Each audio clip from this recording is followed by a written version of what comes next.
True, sapat na para sa kanya si Paolo Avellino. Hindi makapalag ang Chinita Princess si Kim Chiu sa panunukso at pambubuko ng kanyang co-host sa noontime show na It's Showtime.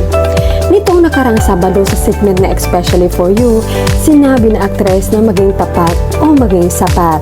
Sabay buntong hininga si Kim. Agad naman tinanong ni Vong kung sapat na ba ngayon at napatigil na lang si Kim at tumawa.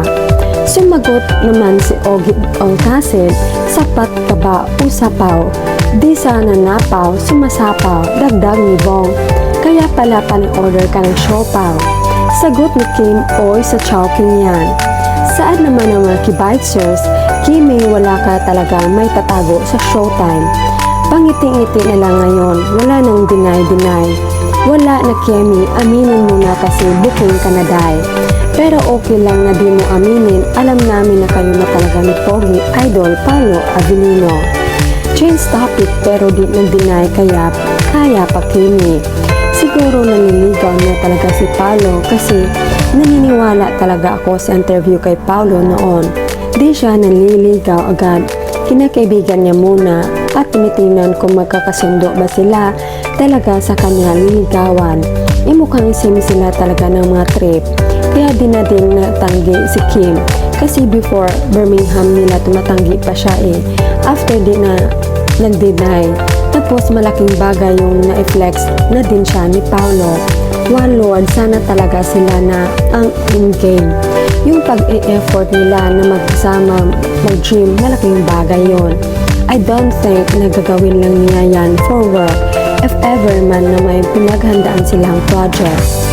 Ang dami kasing news na close friend lang sila Naniniwala ako na may something special talaga yan sa kanila. From real to real. Grabe, ininvest kong puyat sa Kim Pao. First time ko ma-addict sa love team, di talaga ako fan. Nagpupuyat ako kahit nasa Canada ako. Binukay na nila kilig overload. Ikaw lang sapat na, sabi ni Kemi kay Pao. Biruan na for real, sige Kim, ilabas na yan. Huwag na ninyong patagalin. Tuwang-tuwa ako sa pinagkakaisahan niyo yan araw-araw. Bunot for today's video, walang iba kundi si Kim.